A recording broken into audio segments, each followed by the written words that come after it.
Estamos iniciando mais um programa do Núcleo de Política e Cidadania, aqui do Canal 6, canal comunitário do Rio de Janeiro. Você pode nos assistir também pela internet, no www.tvcomunitariatudojunto.rio. Eu tenho a satisfação e o prazer de estar recebendo hoje a Chapa 4, que disputa as eleições da OAB-RJ.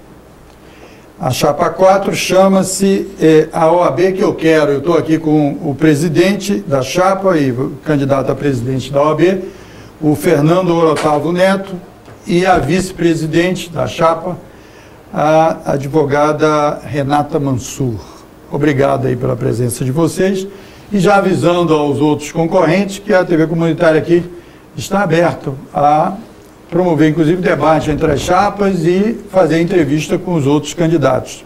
Basta entrar em contato, aí nós temos o nosso e-mail ou o nosso WhatsApp para a gente poder fazer essa programação. Já agradecendo aqui a presença de vocês e a disposição de estar aqui. Então, vocês estão disputando a eleição que ocorre dia 21 de novembro. Por que vocês resolveram se candidatar, já que parece que são 6 chapas, né? É verdade. Em primeiro lugar, eu gostaria de agradecer a você, Moisés, agradecer aos seus telespectadores pela oportunidade de estar aqui falando sobre o advogado, falando sobre a advocacia. E nesse momento de eleição, né, quanto mais informação nós conseguimos trazer para vocês, melhor, né, para subsidiar o voto de cada um. Pois bem, por que eu me lancei candidato à presidência da OAB? Eu me lancei candidato à presidência da OAB porque eu sou uma dissidência dentro da atual gestão da OAB. Eu fui convidado pelo presidente Felipe Santa Cruz para ser conselheiro efetivo na atual gestão, porque em 2012 eu fui candidato a vice-presidente na chapa da Carmen Fontinelli, que disputou com o Dr. Felipe Santa Cruz, e nós obtivemos na ocasião algo em cerca de 30 mil votos.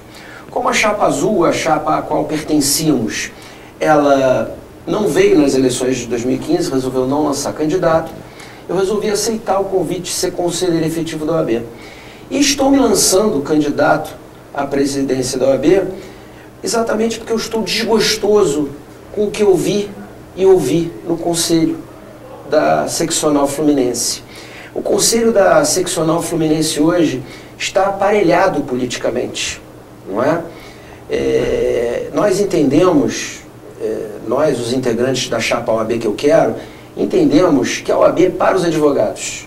A OAB tem que ser independente, tem que ser suprapartidária, e a OAB não pode ter qualquer ingerência de magistrado ou de partido político.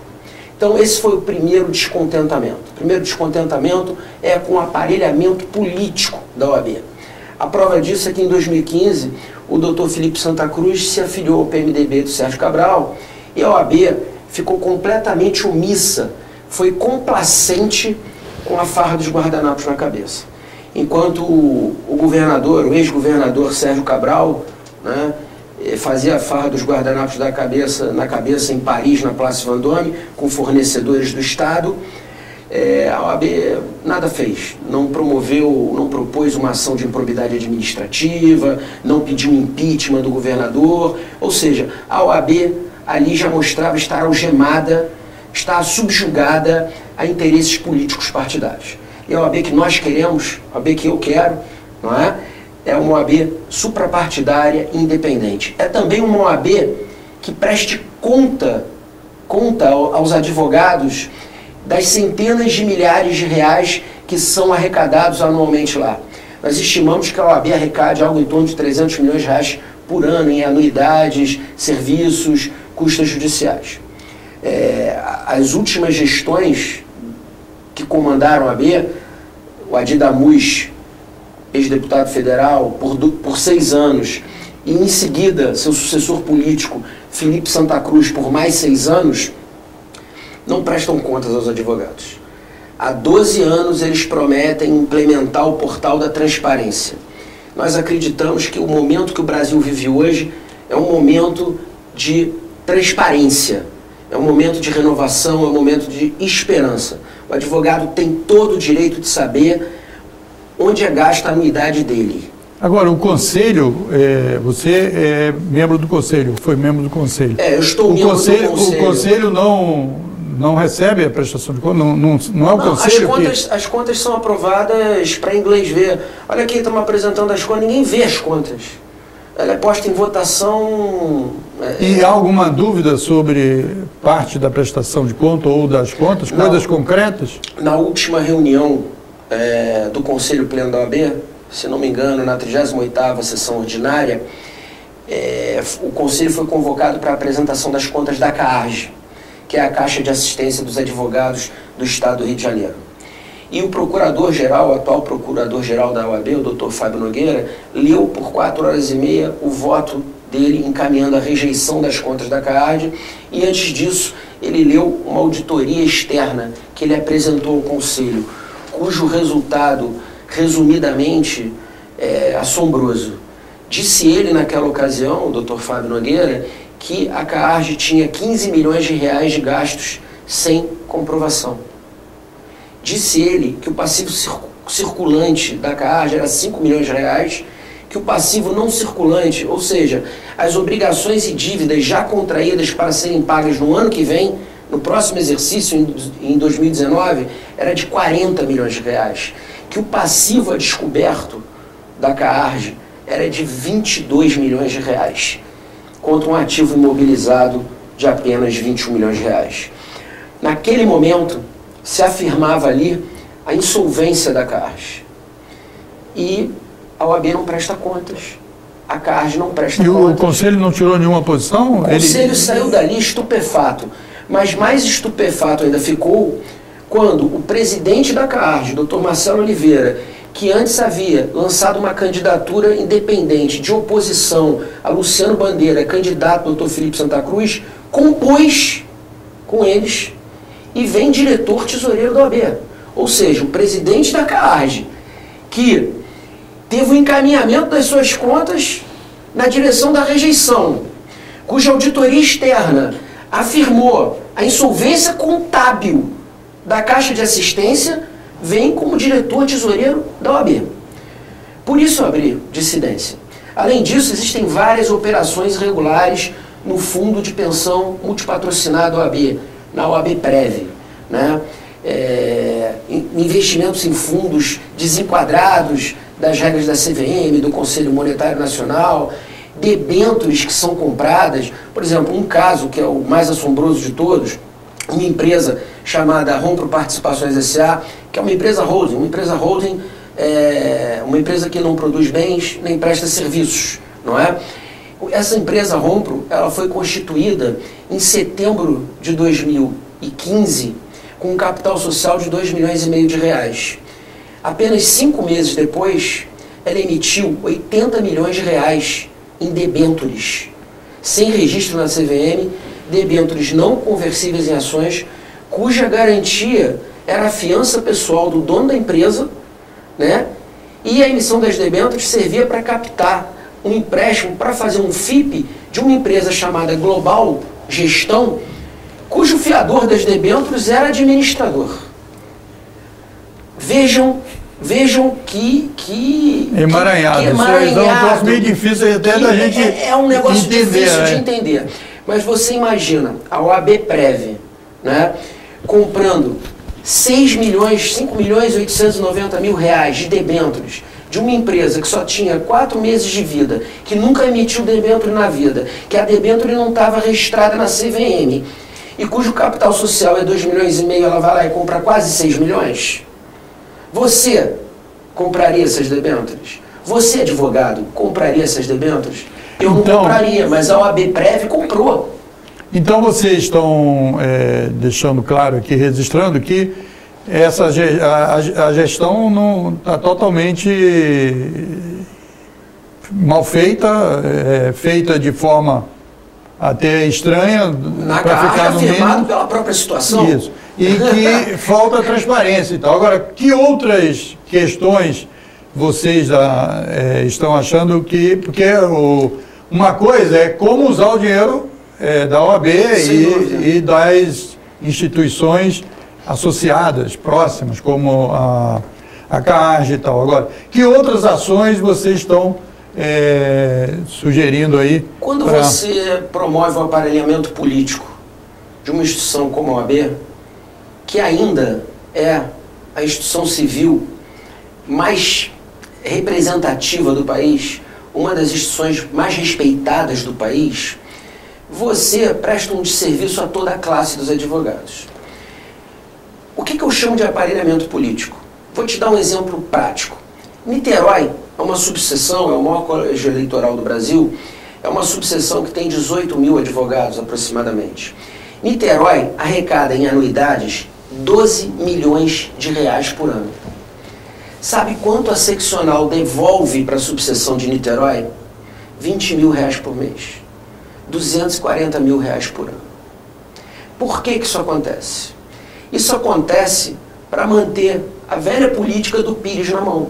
Ou seja, o presidente da subseção, ao invés de poder gerir com autonomia as finanças da subseção, ele, para comprar um computador para o advogado de Niterói, para ele prestar um serviço efetivo e concreto para o advogado de Niterói, ele tem que fazer o quê? Ele tem que ir lá na seccional, na capital, e beijar a mão do presidente. Essa é uma crítica que os municípios, as associações de municípios faziam com o governo central. Exatamente. Né? O pessoal tinha que fazer caravana a Brasília para... Exatamente, a política do Pires na mão. Agora, vocês estão propondo, então, uma descentralização administrativa financeira também. Nós estamos propondo dar autonomia financeira para as subseções. Ou seja, o dinheiro arrecadado naquela subseção, ele tem que, obviamente, contribuir para o pagamento das despesas da seccional, né? Que é a mãe de todos eles.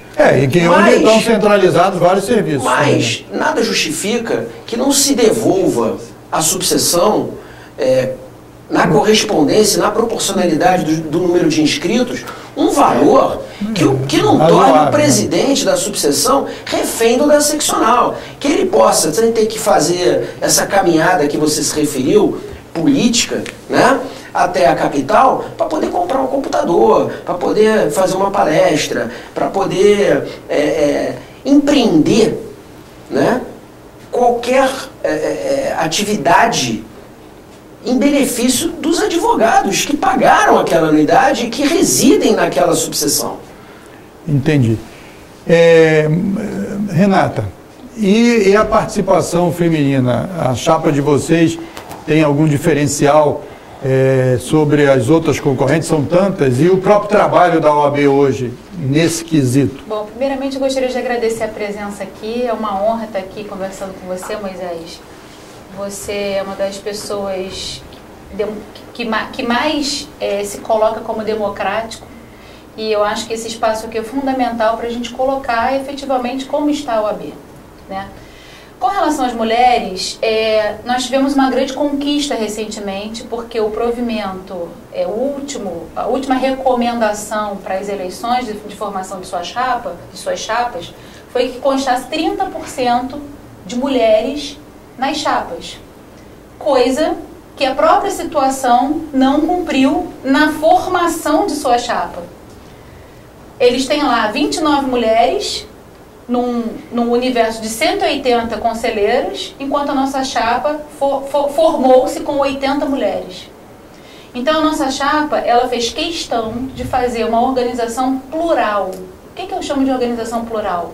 Nós temos 80 mulheres, nós temos advogados audiencistas, nós temos advogados de grandes escritórios, nós temos advogados que trabalham sozinhos e que não estão filiados a nenhum escritório. Ou seja, nós temos literalmente de tudo na nossa chapa. Portanto, a nossa representatividade, ela abrange realmente a advocacia fluminense.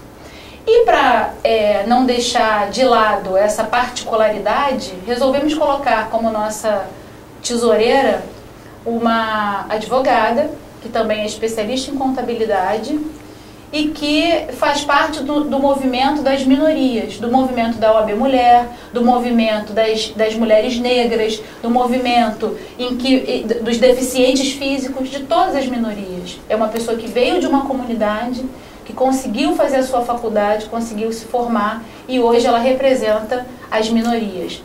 Então, eu fico muito feliz de saber que eu estou engajada num projeto realmente efetivo para não só a advocacia, mas para os cidadãos. Nós temos um projeto que eu acho que é o que mais me encanta, né, nas nossas propostas, que é a OAB Vai à Escola.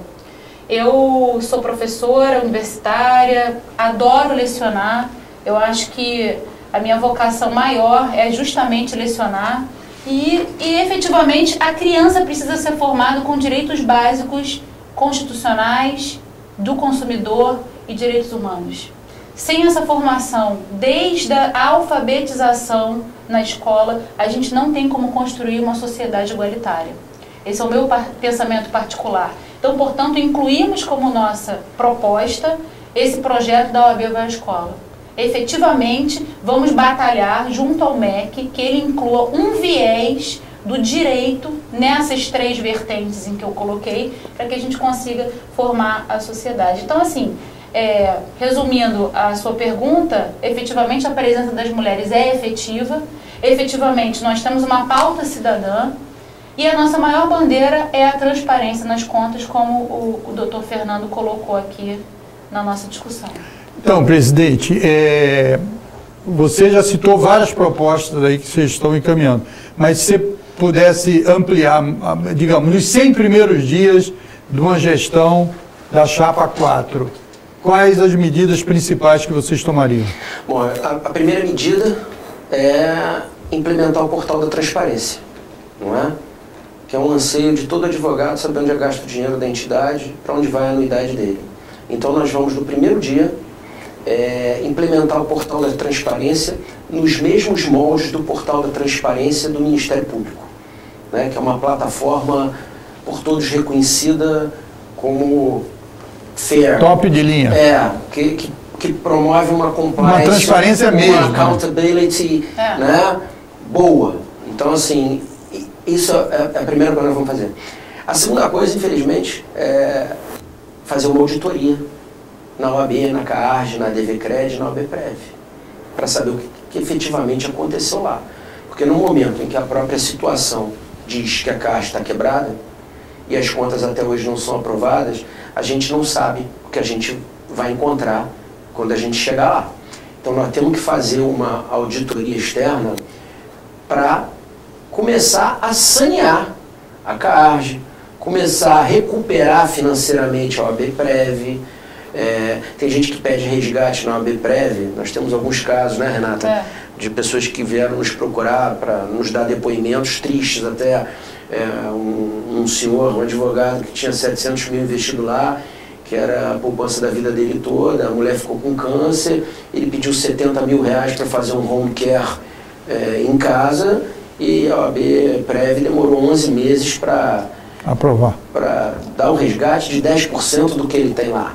Então, isso nos assusta, né? Outro caso também emblemático com relação à OABPrev foi também um outro colega que veio nos prestar um depoimento dizendo que aplicou o seu dinheiro lá e foi pedir um resgate diante de ter notícia dessa situação toda. E foi informado que ele teria uma perda de 30% de todo o valor que ele aportou na OABPrev se ele quisesse resgatar. Ou seja, qualquer aplicação mínima que você faz... Já não é um investimento. Já não é um investimento, é uma perda de dinheiro. Investimento. E ele, quando reclamou isso lá, a resposta foi, isso está no contrato. Então, assim, não tem o que falar, né, Moisés? Assim, a gente não está inventando... Tem que falar. Não tem argumentos, né? Contra fatos não há argumentos. Não há argumentos. A gente tem que implementar, tem que sanear, né? Nós temos que implementar o portal da transparência, nós temos que sanear. E sobre serviços, a gente sabe de longe assim que a OAB presta, ou deveria prestar serviços. Se eu vou ao Lavradio, aí tem um ônibus que eu vejo que o pessoal pega, só o pessoal da OAB, eu sei que tem negócio digital. Como é que vocês avaliam os serviços? Esses serviços podem melhorar, devem melhorar ou não estão bons? Qual é a avaliação? Uma vez eu estava conversando com um jornalista amigo meu, e eu tinha escrito um texto para ele publicar, fazendo uma pequena analogia. E aí ele leu o texto, eu falei assim, você gostou? Ele falou, gostei muito, mas tudo que é escrito pode ser melhor escrito. Então tudo que é feito pode ser melhorado.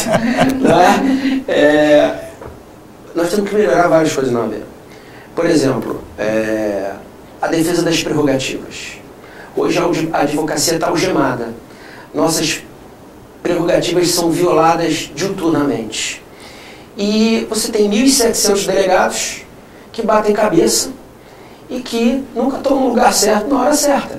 Nós não temos os delegados das prerrogativas nos fóruns, nos presídios, nas delegacias, quando a prerrogativa do advogado é violada. Ou seja, no momento em que a vítima da violação da prerrogativa, que é outro advogado, precisa dele, né? Então nós temos um projeto, primeiro, vamos tentar encaminhar, né, para o Congresso Nacional, através da OAB Nacional, obviamente, porque é competência da OAB Nacional, né, da seccional fluminense, de incluir um artigo no Estatuto do Advogado, que o advogado só possa ser preso na presença de um delegado de prerrogativa.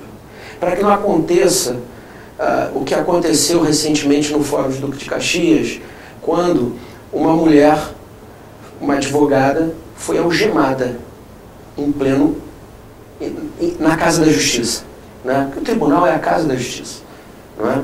Então, nós vamos criar o Disque Prerrogativa.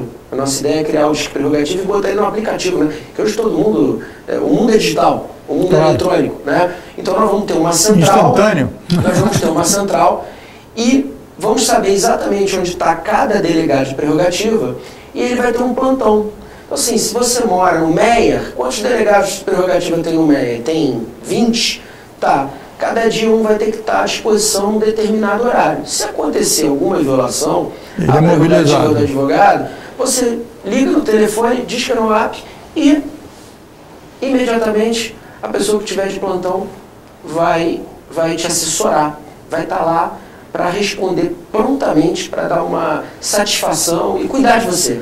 O advogado a gente tem que botar no colo, porque a advocacia está sucateada, está algemada, e nós temos vários projetos interessantes. Por exemplo, o advogado deficiente, né? A OAB não tem uma rampa para um advogado cadeirante entrar nas suas próprias instalações. Como é que ela vai exigir do Tribunal de Justiça que tenha? A acessibilidade do advogado deficiente é uma medida muito importante, não é? Por quê? Porque você acaba excluindo o deficiente do mercado de trabalho. Hoje, como é que o advogado deficiente visual, ele trabalha com processo eletrônico? Não tem um link para ele poder usar aquilo. Ele está absolutamente excluído da relação de trabalho. Então, nós temos que lutar por isso. O estagiário, nós temos hoje uma lei de estágio, que é uma lei altamente burocrática, né? Com vários requisitos feitos pelo Ministério do Trabalho, vários requisitos de natureza econômica, de natureza burocrática, que ao invés de proteger o estagiário, que o estágio, o primeiro emprego do advogado é o estágio. Né? Todo advogado fala, eu estagiei, aqueles advogados antigos, né? O meu primeiro emprego como advogado foi no escritório e tal, e o meu primeiro estágio foi não sei aonde. Hoje, os grandes escritórios de advocacia, que são os que podem dar mais oportunidade ao estagiário para iniciar a sua formação jurídica, eles estão preferindo contratar auxiliar administrativo do que contratar estagiário. Porque a burocracia é tanta, né? E ela está tão inadequada à realidade econômica do Estado do Rio de Janeiro, que vive um caos financeiro, está tão inadequada à realidade econômica dos escritórios de advocacia, que convivem hoje com uma inadimplência similar do Estado, não é?